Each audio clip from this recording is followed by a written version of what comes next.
And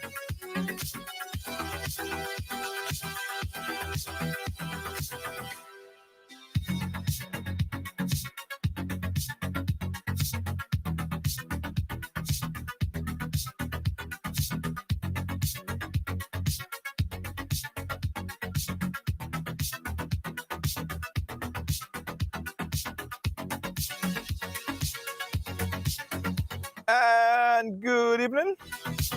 How you guys doing? Welcome to Ride Along Live. A later than expected version of Ride Along Live, guys. And we sincerely want to start by apologizing for that late start.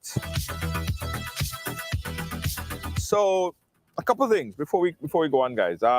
We did in fact schedule to have of course, the Minister of Education, who is Honorable David Andrew, who got kind of holed up in a meeting and he was running sort of late. But I respect your time, and I just wanted to come on to just explain that, because I know that a lot of people were interested, or still is interested, to hear what the Minister of Education has to say as it relates to a number of things, school fees, as it relates to, the kids who, would be advancing to secondary school, even though they did or did not pass the CPEA exam. I wanted to talk about that as well, plus a number of things. But as I said, we have not yet connected with the minister. He called just a little while ago and explained to us that he was wrapping up a meeting. So we're waiting. We're waiting. In the meantime, guys, I want to advance the conversation a bit until the minister gets here. So still share. We're still going to have this conversation. And as soon as the minister comes in, we'll get more explanation as to what's really happening. All right? Before we go any further, guys, I got to also tell you that we are still broadcasting live from Toronto, Canada, where it's nice and beautiful. Yeah, it's beautiful. So I decided to do this outside.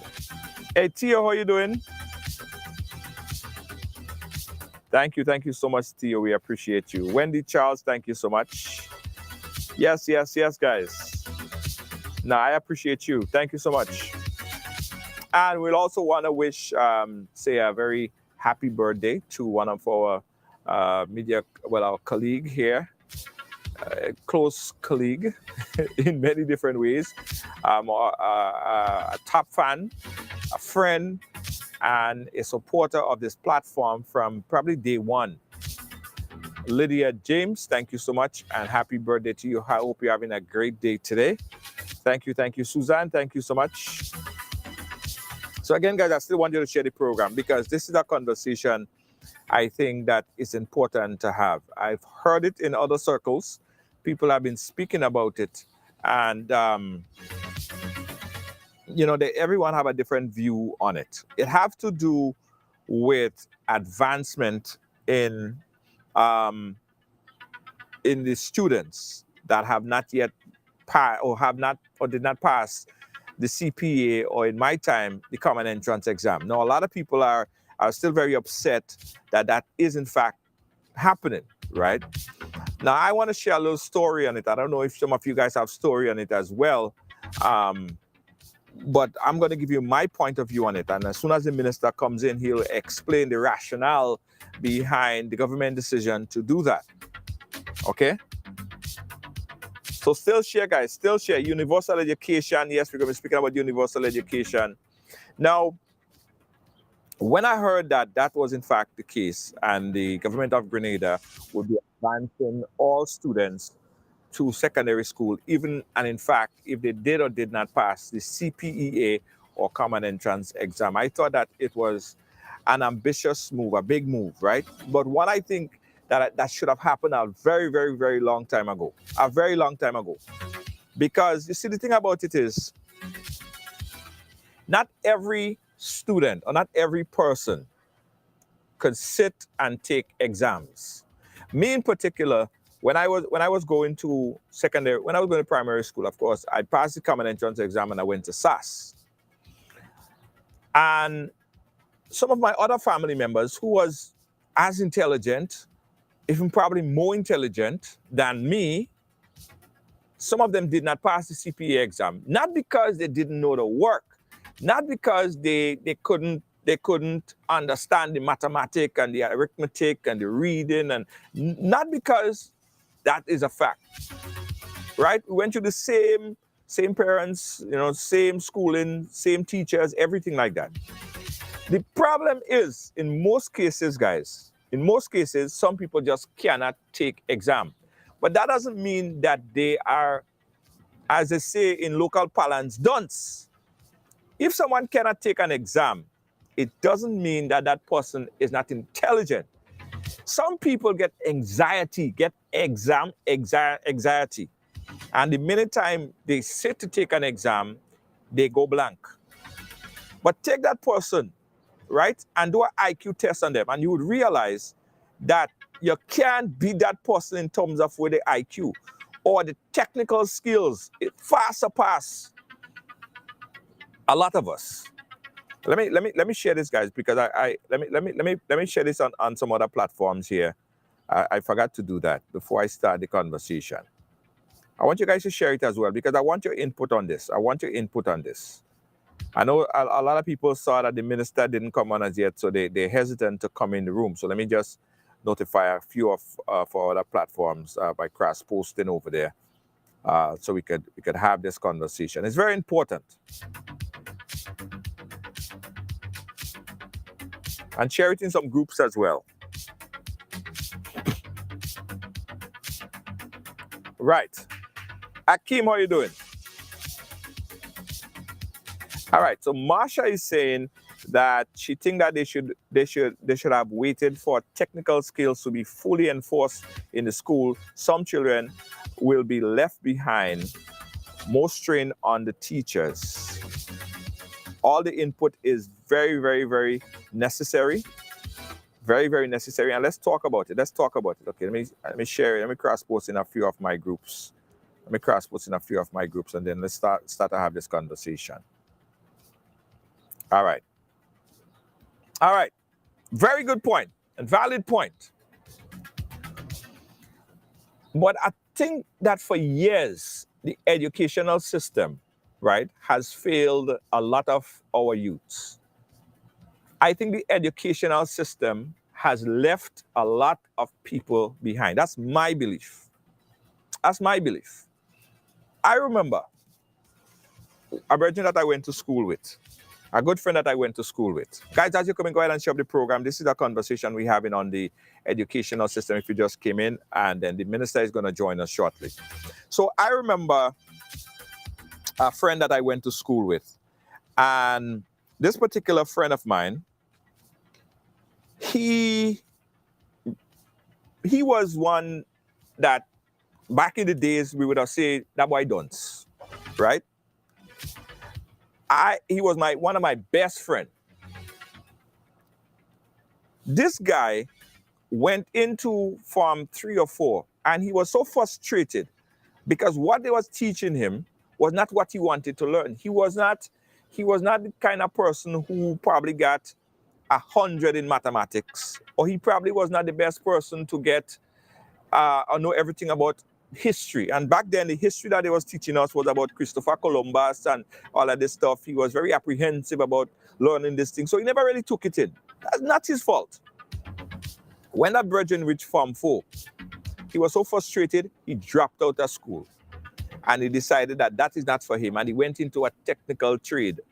And right now, nobody is better than this young man in terms of fixing vehicles and appliances and stuff like that. Nobody better than this young man. So it brings me to the conclusion that what the educational system was actually teaching, and the format in which the educational system was teaching, it wasn't what he was taking in. It wasn't in a way that he could take in.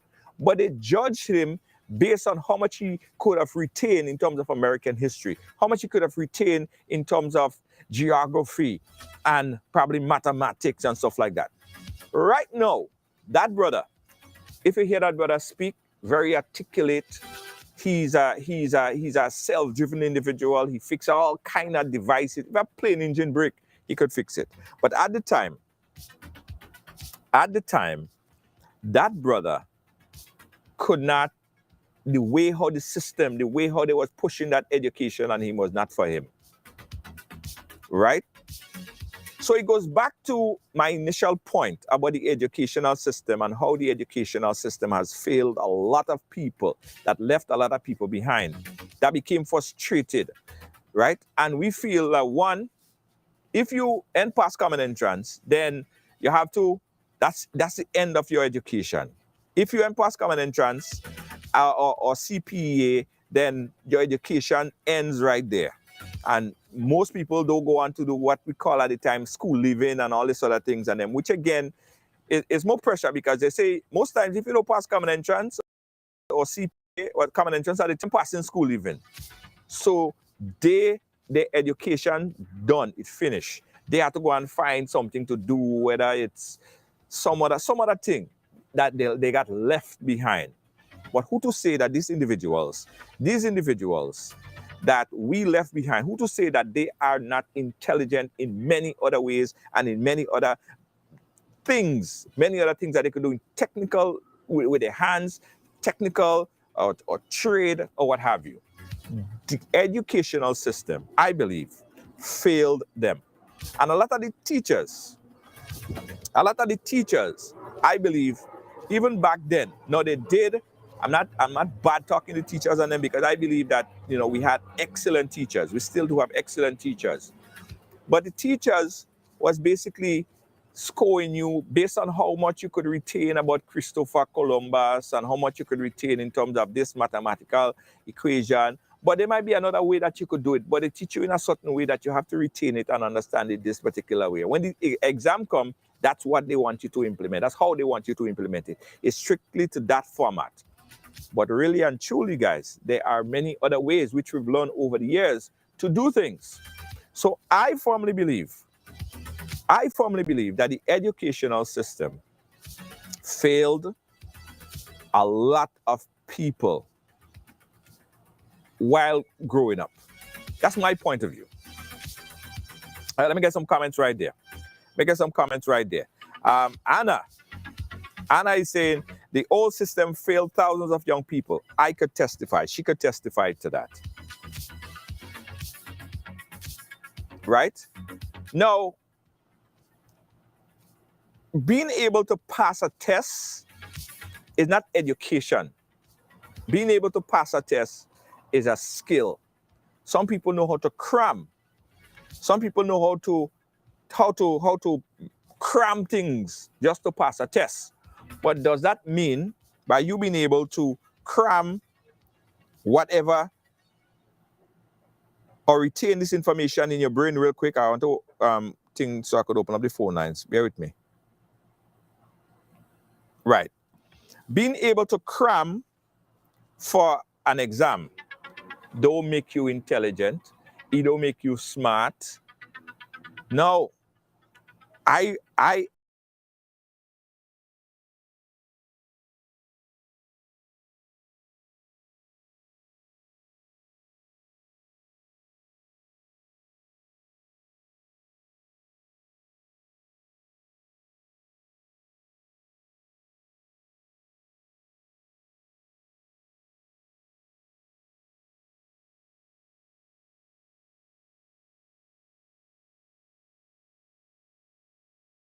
not claustrophobia, but I have some kind of phobia right now.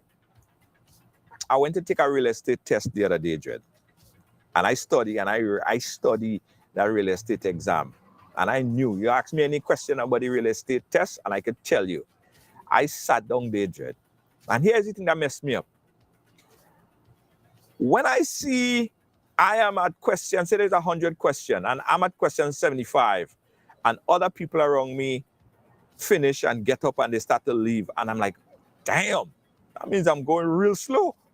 So then anxiety started creeping, Dred. I started to get cold sweat, and my hands started to sweat and all kind of different things. And I felt like I needed to rush, and I just started to do thing, and sometimes it's a mistake I'm making going down the road.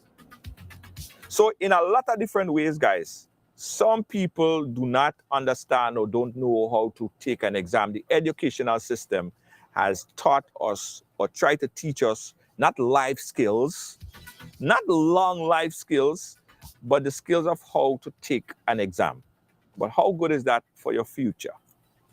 How good is that for your future? I think it's a better way that if you see a child is prevailing in a particular subject or is strong in a particular subject, for instance, I used to be told all the time that I talk too much and I should shut up, right? But they don't know. They could have said, okay, well, you talk so much and that it seems like that's what you want to do. How about we put you in a technical skill that would use your ability or that would harness your ability to keep talking, right? Because there are ways that could be enhanced or harnessed, right? And there are ways that people could make money, make a whole living from speaking. But no, instead, they would say you talk too much, you do this too much, go in the corner and shut up and don't say nothing. But that, at the end of the day, is not utilizing or harnessing someone's skill. It's basically tampering down. It's basically muzzling that person's talent, I believe. So back to the question of test taking. All right, Robbie. Robbie says, come on, no man. I don't know what the commando man, Robbie Benjamin. I don't know what the commando man was about. But if you have any input, guys, if you have any input on this, I want you guys to call this number right here. Call us on live and let's talk about this, guys. Let's talk about this.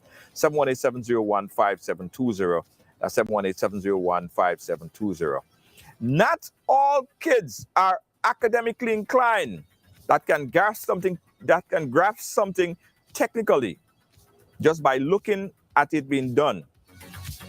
That is a fact. That is a fact.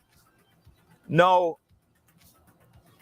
I believe by advancing students, whether they're successful or not, in taking a challenging exam, an intimidating exam, an exam that they deem that, this is a lot of pressure, you know.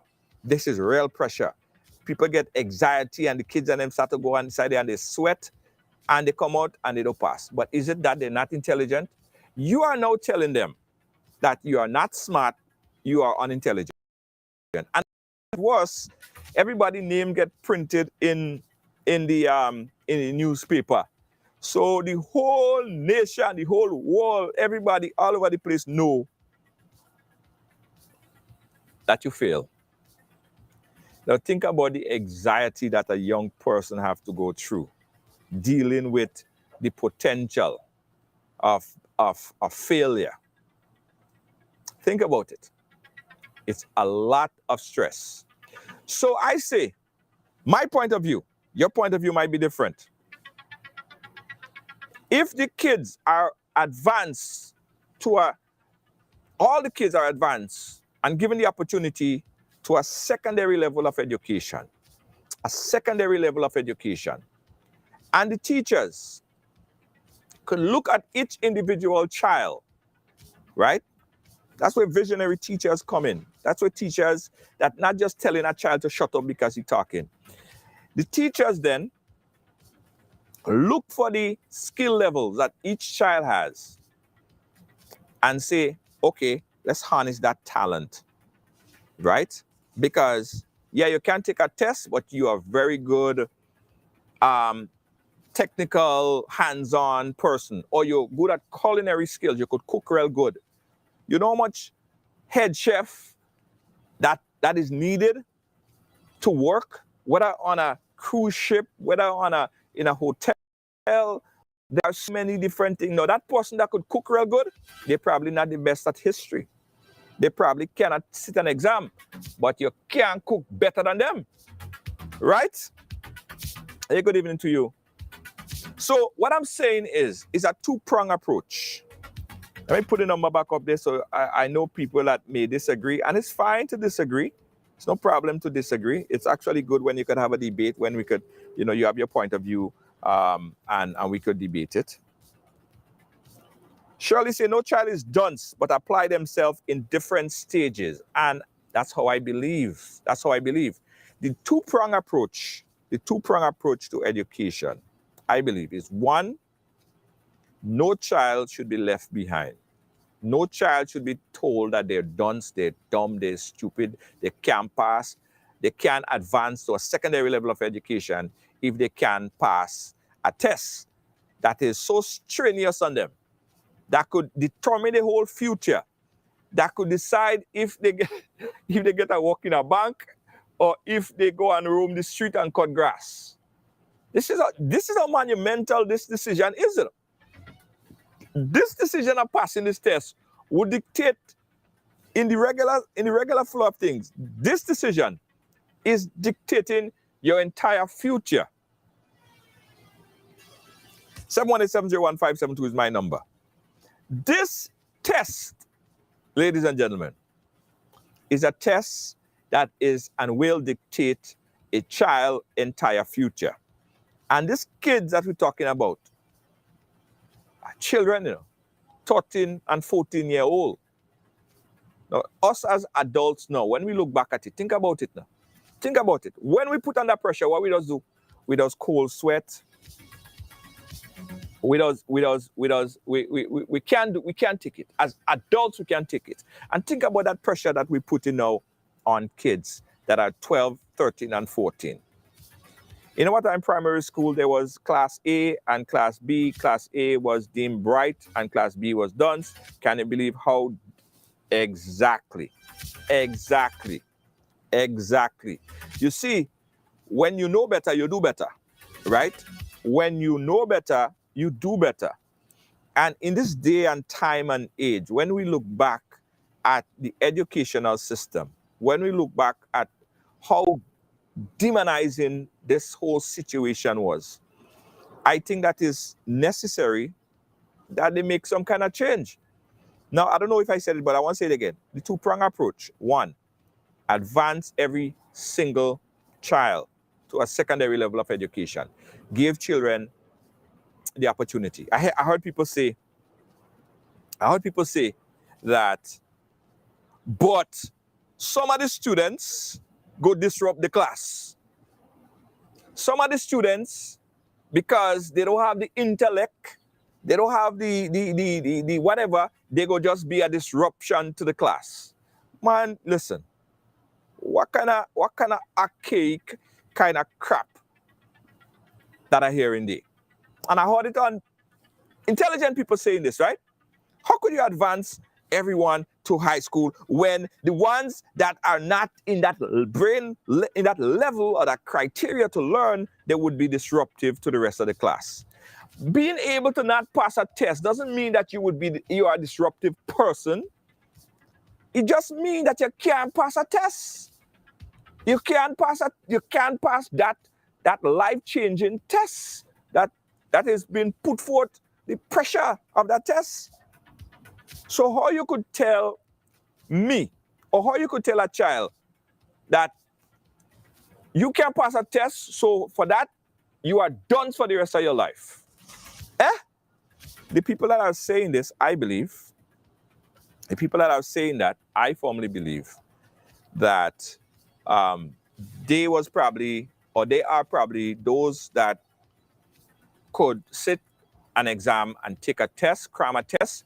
And cramming a test don't make you intelligent. You probably have a memory to remember a lot of different things and apply it at the day. But ask them about centimeters in meters and all these different things now and find out if they could tell you about it. We have Mr. David Andrew on the line, but I wanted you on the video if possible. Mr. Andrew, you there? Yes, I am. Good evening. Yes. Okay. So if you want me to be on the video, I can come on. You can on the video if you give me. Yeah. Yes. Yeah. So the link is in the chat, so you could press that link and come on whenever you're ready. Because I started the show. We're live right now. Okay. All right. Great. Thank you. No problem. I'll come in. Yes. All right. Take so it. Mr. Andrew is going to join us shortly, and we're going to talk. We'll continue the conversation. So the people, guys, that are saying that why advance the children and them? Why advance these children and them into secondary level of education if they're going to be a disruption to the rest of the class? And I say that is, I don't want to say, that's dotish talk.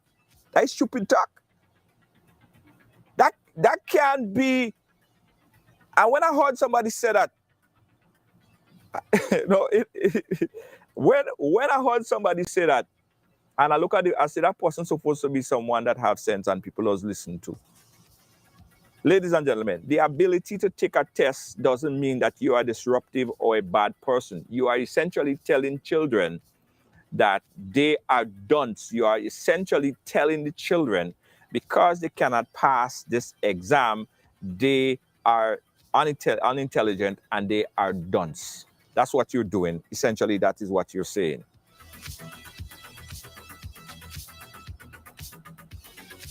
That's my point of view. This may be a little bit abstract from your point of view. In 2008, Spanish was introduced in the primary schools. In 2013, the program was practically removed. There was a step forward and 2 steps backward. I thought it might be best for students with, and that's all I could see there. But, all right, see more comments on this. Advancing them if they don't have the intellect, mark, or interest isn't telling anyone they are dunce. Right, okay.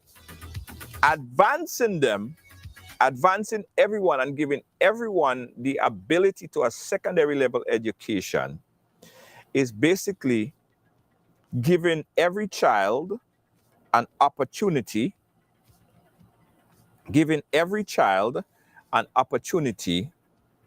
to advance their skill.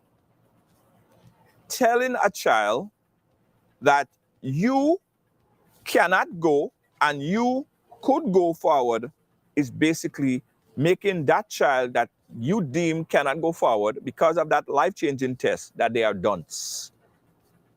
Right? That they are dunce. And I firmly, and I would like a contrast of opinion. We could debate on this, right? I firmly believe that that is actually, and has been over the years, something that have really deteriorated our society and educationally. It really has. I firmly believe that it has over the years. Okay.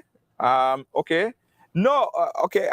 I get what you're saying, and you say I don't get it. So I want you to call me and let me know. Again, my opinion, and you have an opinion. We could agree to disagree respectfully, right?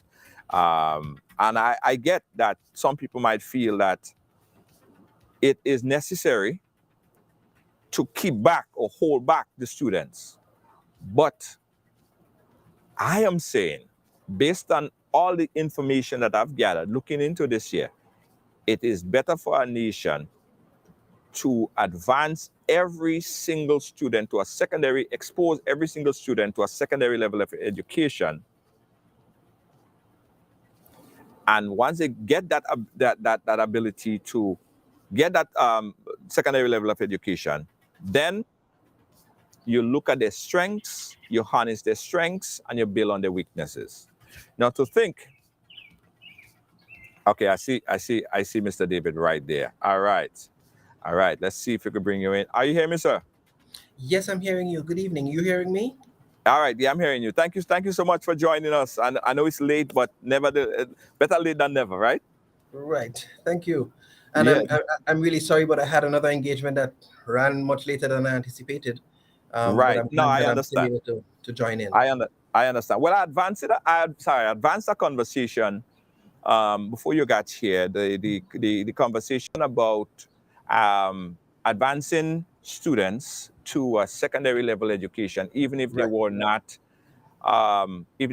successful in the CPEA, or in my time I call common entrance examination. What was the idea of the government going into that initiative, or that plan, or that idea? Right. So again, thank you all very much for having me on the program, and thanks to all our viewers wherever you are for your patience too. The government of Grenada was clear in its understanding that we work towards SDG 4, Sustainable Development Goal number 4, access to education for all.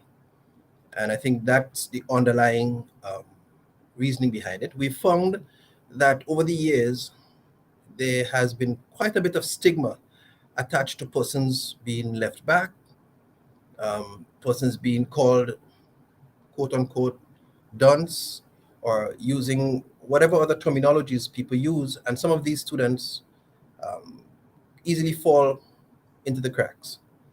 Additionally, we are aware from our own experiences that several persons are exam shy, they get exam anxiety, and so they do not perform well, particularly on an exam day. And so the scores may not adequately reflect the competence. Granted, the CPEA exam is formatted in a way that allows for continuous assessment over a period of time, over 2 years. So there's an element to capture for that there. But some persons do not do as well on the day of an exam, and so that too. And so all of these reasons allow us to feel very comfortable to have made the decision that we want all of our students to get the opportunity to go on to a secondary education, because we want education indeed to be accessible to all students once you've come through the system. Our job is to make sure that the system and the process of education all the way through to grade 6, where the exam is taken, is thorough enough to have them exposed rigorously to the right content to be able to be well prepared when they face the exam. No, you didn't hear my introduction before you came on. Right. You came on and those points that you just made were some of the exact points I was speaking about, especially with the anxiety that you face. I believe by putting a student, a young person, 13, 14, 15, into an examination that is basically telling them this would impact your entire life. This is basically going to decide whether, well, in our local parlance, whether you walk in the bank or you go and cut grass on the side of the road. Right? It's basically telling them this is the life-changing exam. And at the end of the day, everybody's name get posted on the newspaper, so everybody see whether you pass or you fail. This is stress. This is a lot of stress. How psychological is that whole ordeal of a young people, you think, going into that type of examination? Well, certainly I think there is a huge amount of psychological stress that not just the students face, but even sometimes their whole families. There are occasions, let me start with even the parents become all anxious and nervous and worried. Sometimes you wonder if it's the parents themselves doing the exams more than the students. But if the parents are affected in such ways, just imagine. I mean, it becomes triplicated for 11 plus students facing that exam. The psychological damage could be a lot. The psychological pressure is certainly immense, just to know that a lot of your future depends on the performance in this exam. And then you have to deal with the stigma if you don't perform as well as the other person. If you don't, and if you don't get to go in that school, I mean, and that is linked to the government's decision to not publish to not publish the ranks and the scores of students like was formerly done, because we want to make sure we preserve the right to privacy of our students and the right to their scores on the part of parents as well, because we were acting formally against the provisions of the Education Act. And so we are happy to have moved in that direction as well, and all in a view to remove and eliminate the stigma associated with any degree of performance. And there are persons who like to have the scores published, but most times you find the people who are happy to have the scores published, there are the few who perform extremely well. But on an average, we have close to 2,000 or 1,008, 1,900 students doing the exams. And the greater number of persons suffer a lot more trauma psychologically. So it's a nerve-wracking thing, and we don't want to further contribute to the psychological discomforts that our students face as a ministry. What about students that are unable to have basic comprehension or basic abilities like reading, right? And that Mhm. student would have, you know, they're in primary school and they can't read, or they're not good at reading. Mhm. Advancing them, folks say advancing them is just actually setting them back a few, because while everybody else might be a little bit ahead, that student made it extra work, which then put more pressure on the teachers. How do you then deal with that? Right. So there might be some legitimacy in that thought, but I would ask quickly, when we keep those persons back, what has traditionally been the plan? What did we do? In fact, there was not going to be much of a discussion about those persons. And by the way, we're only talking about just a little under 70 or so persons who didn't get that score. So it's not a huge number. But traditionally, there has not been much of a sustained plan to deal with them. This year, though, we are making sure, in fact, our officers have already planned and put together a program that will take place over 2 weeks to do remediation with those students, and not just those students, but students who scored, who marginally passed, but was still probably beneath 60% or something of that sort. We invited those students as well to be a part of it, to deal with literacy, numeracy, the personal development, self-esteem, and those issues that surround all of the things that could benefit them as they move into secondary school. So we are doing that prior to them going into secondary school, with the hope that they would be able to um, garner a lot of the skills necessary to see them succeed at the secondary level. And the plan is to continue offering support as they go on. The format would have to be worked in keeping with school and what's feasible and the resources we have, whether it's retired teachers and those kinds of stuff. So all of those fine details for the secondary part of the program, they're not yet fully fleshed out, but the plan is already on the way and being communicated to schools concerning what's going to happen in the first 2 weeks. So the issue is, the real solution though, Junior, the real solution to the issue of the reading and literacy and numeracy challenges lie in treating with early childhood education. And we are clear that what we are talking about now as the fallout from this policy decision to place all students, the real solution doesn't lie here. This is a kind of mop-up damage control operation that's taking place here. And I am clear in my focus that the real solution is to focus down below in the early childhood education department, where the students need to acquire the phonetic skills and the word attack skills and to be able to decode words properly. And the instruction has already been given to the department at the Ministry of Education to ensure that deliberate effort is placed there. So I anticipate that in 3-4 years' time, we will eliminate those challenges to the extent that we now have it, so that few students, if any, in fact, no student would leave that level, the lower primary level, without the fundamentals of being able to read, basic literacy, numeracy. And so the challenge becomes less and less. And ultimately, we will not have to be talking about that kind of support for persons entering secondary school at that level.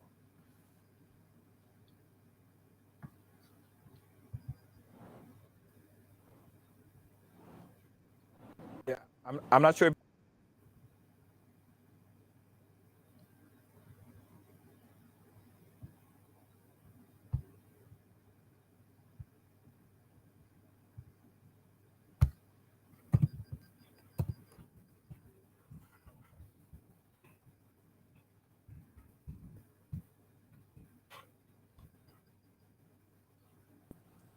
okay. Are you hearing me now? Sorry, I think I lost a bit of an internet. You have some internet Yes, I'm issues hearing on you my now. end here. Okay, all right. Okay. Let me You ask hearing me you now? about teaching or retraining teachers, right? Because as I said earlier, there might be students. I'm not, I think you lost. I'm hearing you. Yeah, okay. Hold on. Let me take a break. Let me take a quick break. Let me take a quick break, and we'll be right back. You're watching Right Along Okay. Live.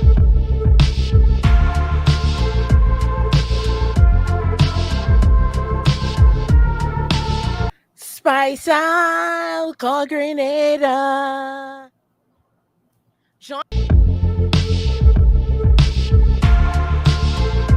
All right, guys, we're having a little bit of an internet challenge here, so I wanna ensure that we have this conversation as clear as possible. But because Spice of the internet out, challenges, call we're not hearing Grenada. Minister David Join us Andrew as every best as we can. Sunday Hold on one second, at guys. Let 7 me just take a p.m. quick break, if we Grenadian can, time and fix the for problem. our weekly educational program on Grenada's history, heritage, and culture. Stream live on our Facebook page and YouTube channel, Island Learning Grenada. Hold on, David, one second. We're having a little bit of an internet challenge. Stand by.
All right. Whoa. Are you back now? Yes, I am. Okay. All right. So I lost all internet on my end. I'm at a remote studio. I'm not at my home studio, so that's a challenge at the moment. But can you hear me now? Yes, I am hearing you. Okay. All right. I apologize for that, guys. Wow. Stuff happens, eh?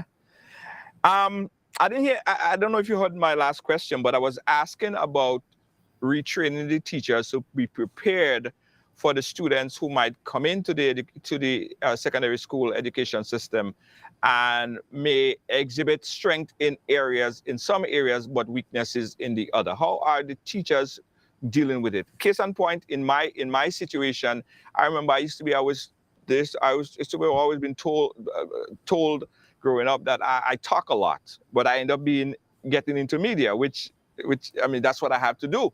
So harnessing the strengths and building on the weakness. How are the teachers going to be retrained to look for things like that, which could be utilized and used properly especially in this new educational system, or this the world that we live in right now? Right. So I'm not even sure it's a need for teachers to be retrained, because I think in all of the teacher training programs that I know we've had, which are certified programs and recognized programs from the University of the West Indies and other training institutions, teachers are trained in assessment, continuous assessment, formative assessment, summative assessment, different forms, diagnostic tests, and those assessments are supposed to allow teachers to identify areas of strengths and weaknesses. And in fact, that's why some schools have already gone ahead and moved away from the kind of first position, second position kind of stuff, and have gone on to averages and identifying some of the areas of strength. So some of these exams are diagnostic in nature, and the CPEA carries that kind of effect as well. And so the report that you get from the Caribbean Examination Council, it points out areas of strength, areas of weaknesses, and so you are able as a teacher to treat with. Now the challenge is the extent to which our teachers are resourced, maybe, or willing to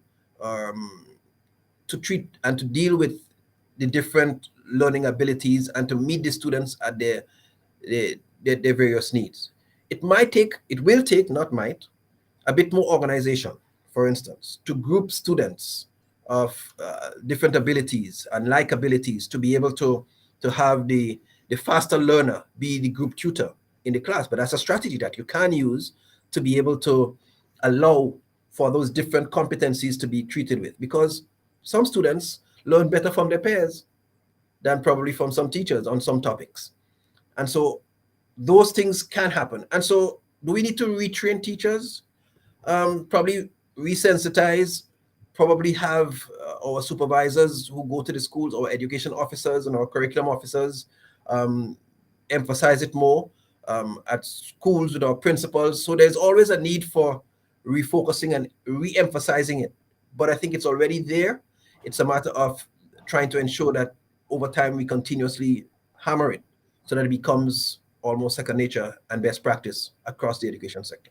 What about I see, Spice Chick is saying here, she said no to not crowding schools. There are a lot of people who don't like the idea of just giving everybody the opportunity for secondary school education. Mhm. What do you think you see as the biggest long-term effect by doing it, positive long-term effect? Well, for one, I think it eliminates the stigma of pass or fail.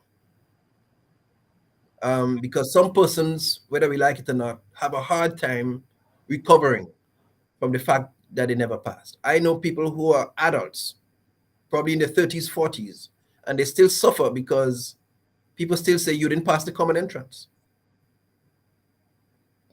And they seem unable to recover from that. So I think if you eliminate that alone, that's a huge benefit to the persons who would likely have suffered from that stigma. In addition to that, you see, this policy is not in isolation because it's part of a distinct wider strategy of this administration to be a lot more deliberate about skills inclusion in our schools. So you must have heard that we have broadened the level of skills introduction in primary schools. Yes, we have expanded the introduction of skills in primary schools. There were only a selected number of primary schools, but we have put a structure in place to have all primary schools students in the grades 4 to 6, I think it is, get exposure to skills. That will feed into continued skills uptake at the secondary level with a pathway to be able to get skills, a skills track somewhere at the third form level, ultimately feeding into centers of excellence for skills, different schools having sixth form, and that's all part of the national skills strategy. So the continuous education, the universal secondary education doesn't only come with placing students, but it's part of that wider strategy. And at the end of the day, if we could have a system that doesn't allow any child to feel left behind or to feel ignored, and we put the supports in place and have everybody move forward feeling that they have a right to and they have easy access to education, I think we are succeeding and we are advancing the whole society, and I see that as only advantageous. What about the parents? I know we spoke about the teachers. What role now does the parents have to play? Is it more of a role that the parents have to play in prepping their kids and being there for the children? Well, certainly. In all of the graduations, and this is the graduation season, so it's been quite a lot of those happening.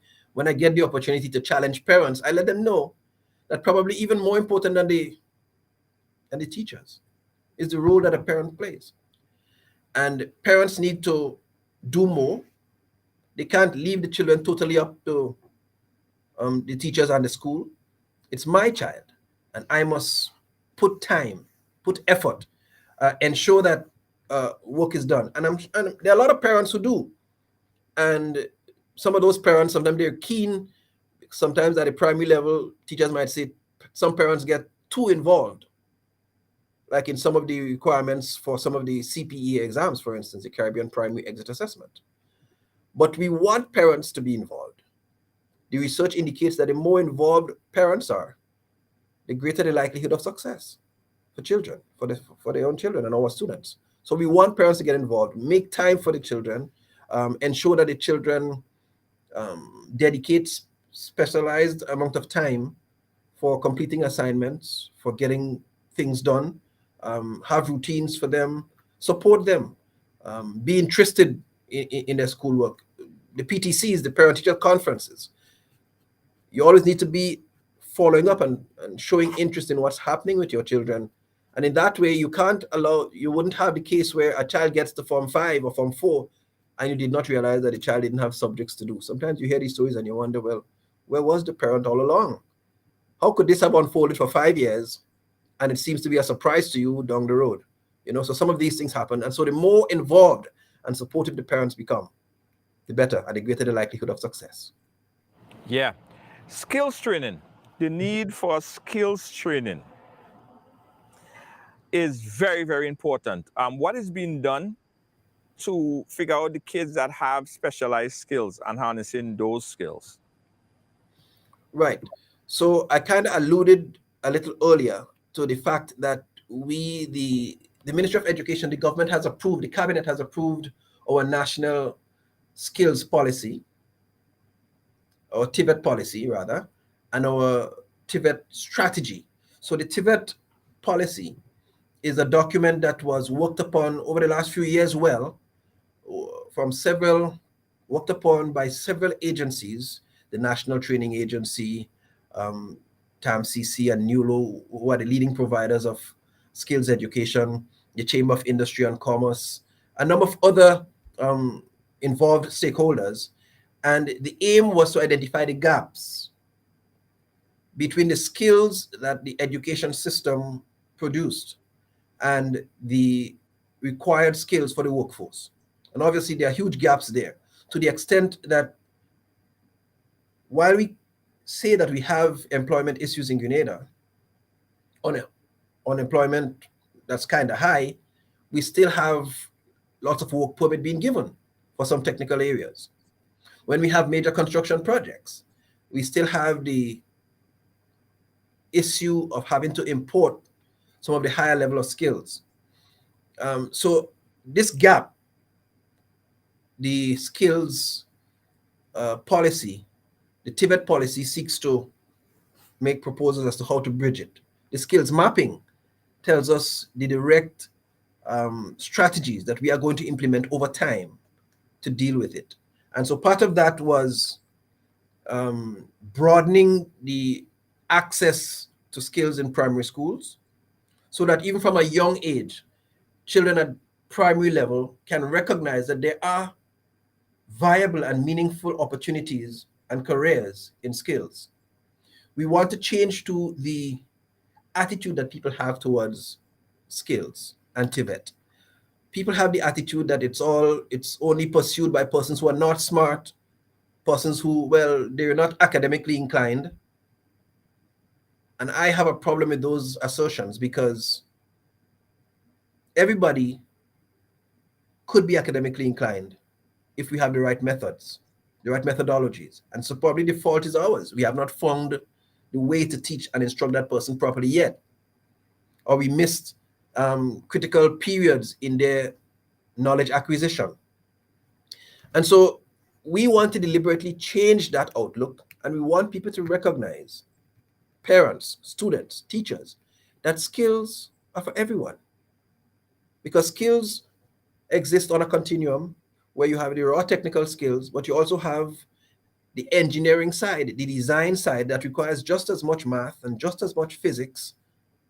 And so if you have the attitude that skills only remain for those persons who can't make it with math, you'd always stay on the low end, and you won't have the designers and the engineers. That's all technical too, but it's the higher end. And we are deliberately attempting to change that by some of the policies we're putting in place to make sure that by the time you leave school, every child, whatever the cohort of subjects that person attempts, there is a skill in it.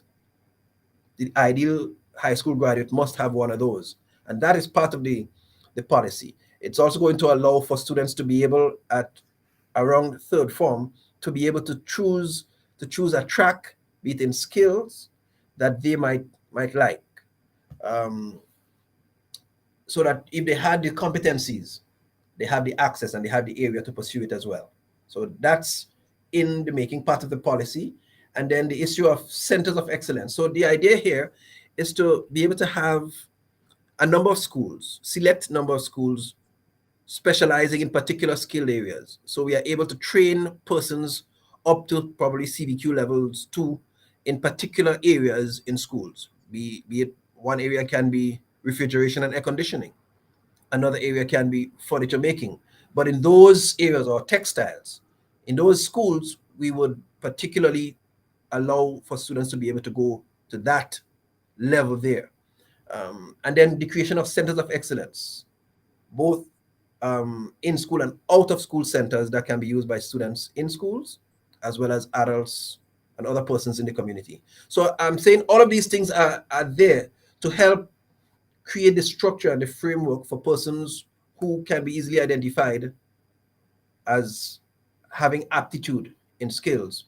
The structure will be there, the initiation will be there from primary school, and the access to get it done all the way up will be available as well. And we hope that that could yield in good fruits. Very, very, very important there, guys. And we're opening up the phone lines. I know a lot of you guys may have a difference of opinion, and that's why it's good when we talk, when we conversate, when we debate. So if you do have a difference of opinion that is shared here by the minister, and you have a idea or an advice, please call in and put your voice on record. It might be something that could be possibly considered. Again, the number on the screen, 718-701-5720. That's 718-701-5720. Minister, let's talk about the curriculum, right? And the big shift in the curriculum, because I think that is another thing I believe that failed us to a large extent. Because I remember going to school and learning about the Nina, the Santa Maria, Columbus ship, and all of them things. The Nina, the Mina, the Santa Maria. That never helped me in any part of my life. I never had to use that for nothing. So obviously there are a lot of things that we learned back in the days, like it didn't teach us any life skills. I mean, much of it, I end up being in broadcasting. But what is the idea in changing the curriculum, and how much of a sea change do you think that will be made in the curriculum in saying the near to the midterm? Right. Well, thank you for that question. The issue of the curriculum and curriculum reform is a huge one.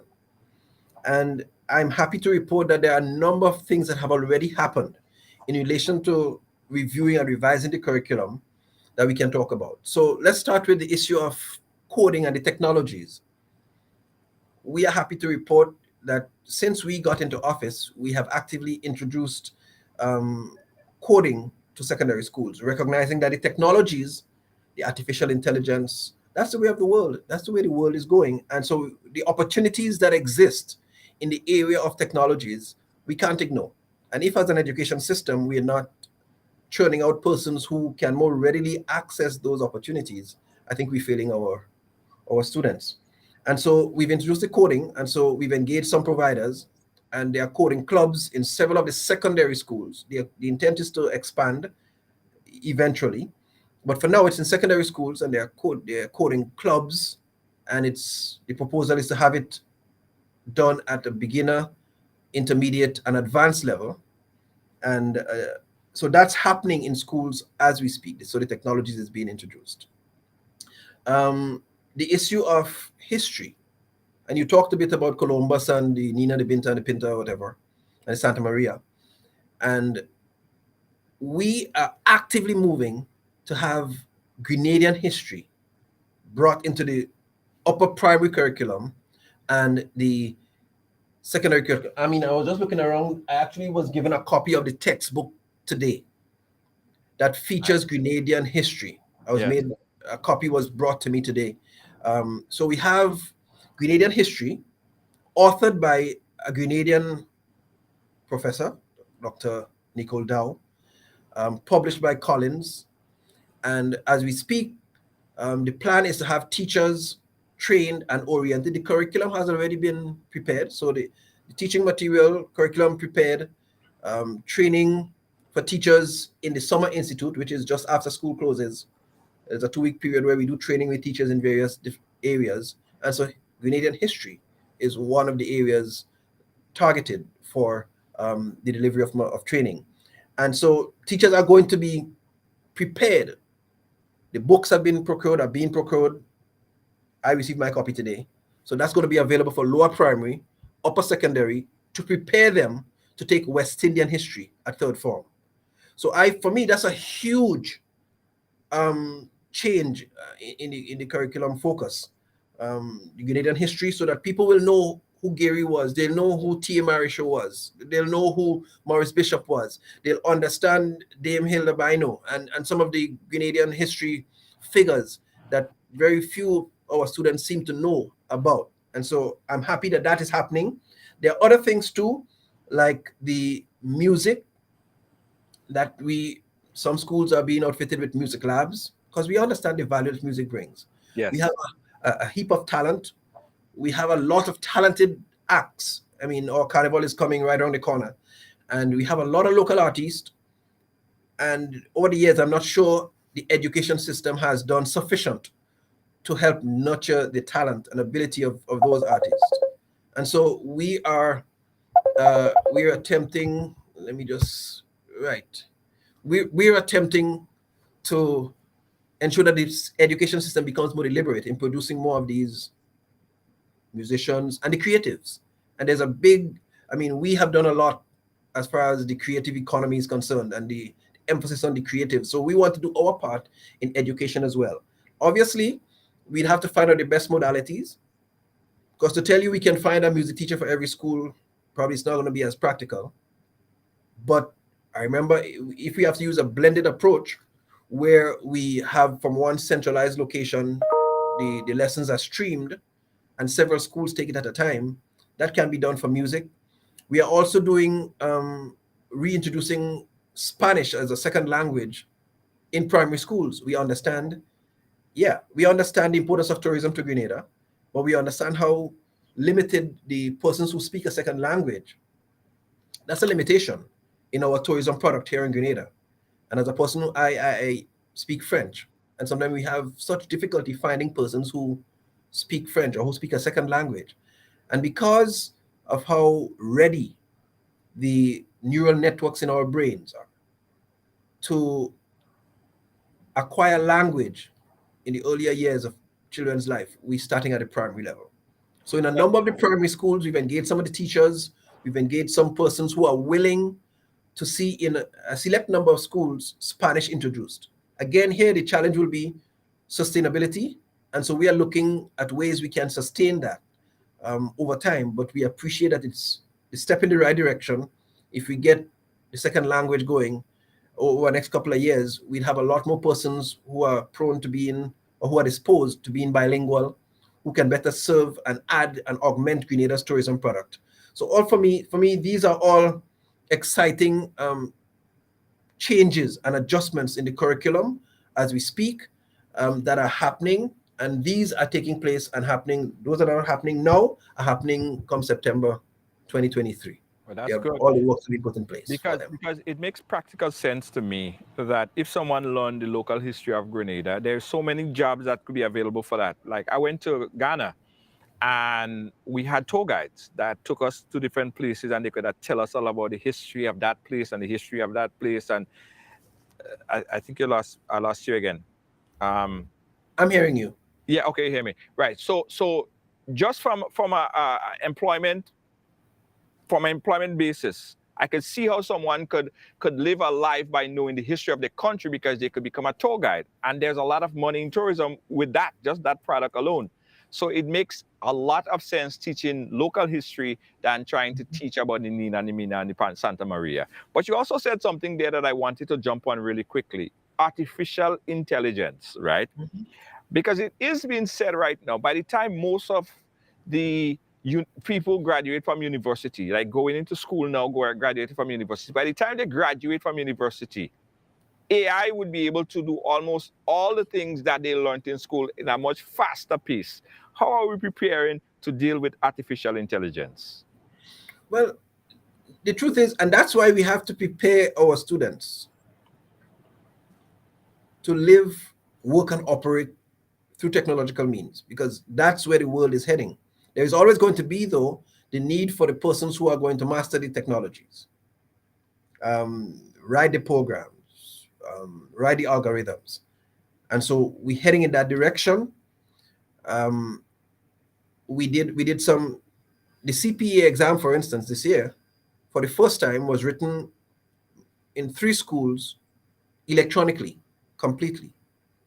So that's the steps. These are some of the steps we're taking. So these students did everything from writing their names to completing the final full stop on the computer in 3 of our primary schools. Now the intent is to do more of that in more of our primary schools as they sit the CPEA exams.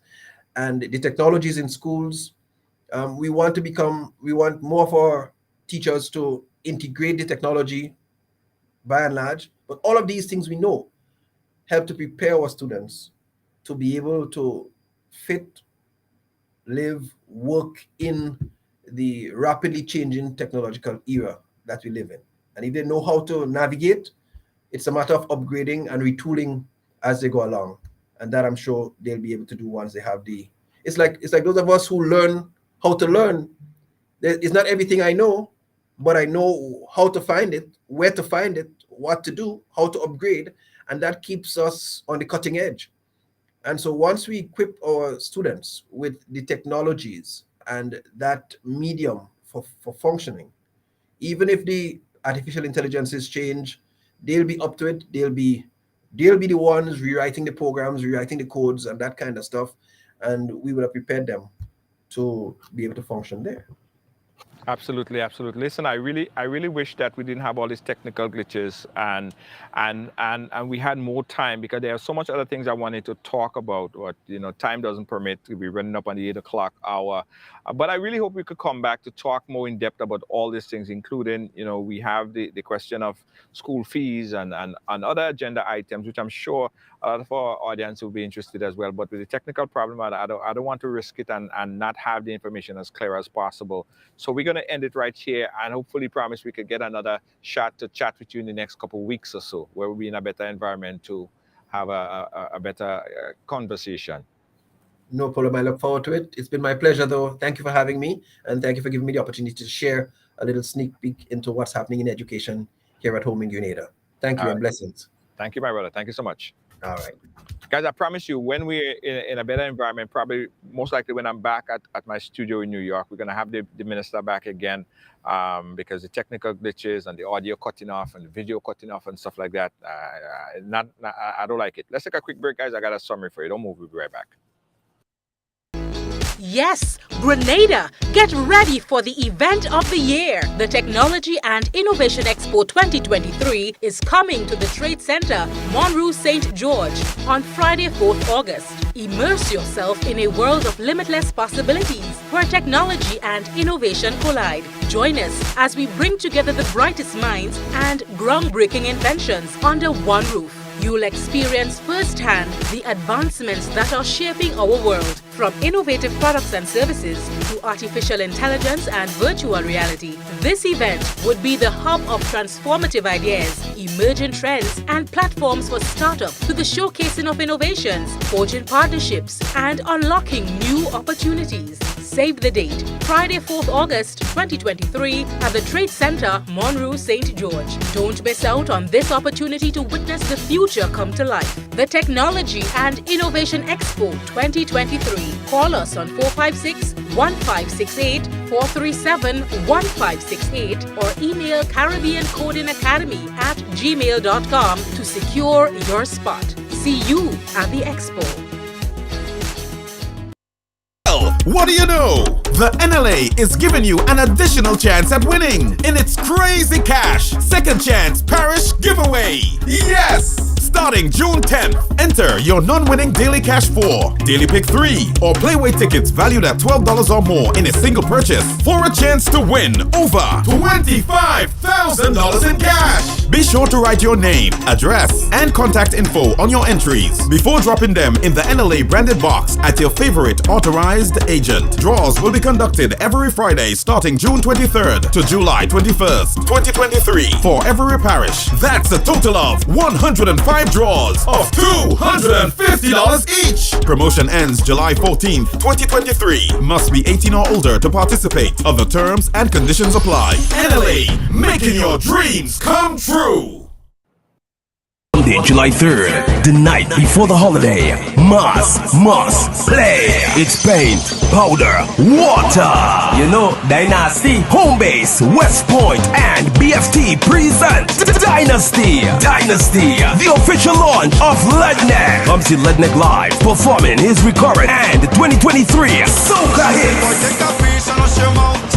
Also performing live, Little Natty and Thunder, Lava, Dash, Boise, Jab King, Muddy and Squeezer, Temptress, Alma Boy, Zooty-Man, Looney Spark and Electrify, Little Kerry, Mr. Wacky, and more. Dynasty at Wester Hall Playing Field. Gates open at 9 p.m. Showtime 10. Early bird tickets $30 and $40 at the door. Music by Grenada's top DJs, featuring a DJ Clash, DJ Crisis versus Sammy T, Juve by Celia Shop in the morning. Hosted by Blackstorm and MC Romel. Ticket outlet, Chucky's Bar in St. George's, and David's Pharmacy, Bushman Bar in Guam, Burgos Barbershop in St. Andrews, Shice Bar, Victoria, and the Joints Bar, St. Patrick. Monday, July 3rd, the night before the holiday. Ledneck's official launch, Dynasty, Wester Hall Playing Field. This event is sponsored by Waggy Tea Sound and Rental Company, West Point Entertainment, Poly Natural Spring Water, Brighton, Duty Free Caribbean, Sign Expert, Top FM, Zella, and Go to Fat.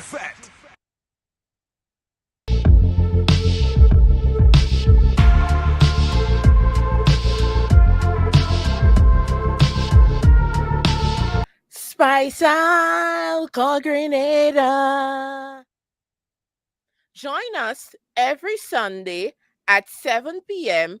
Grenadian time for our weekly educational program on Grenada's history, heritage, and culture. Stream live on our Facebook page and YouTube channel, Island Learning Grenada.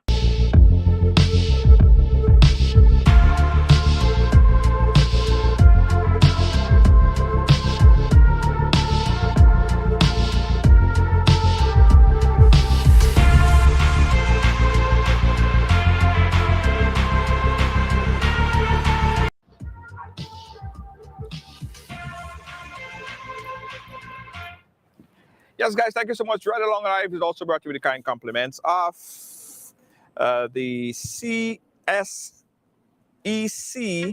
mathematics class taught by Mr. Akel John, right? You could check out John online educational classes, and you get the service offered is classes for Form 4 and Form 5 students and adults, live fun and interactive classes.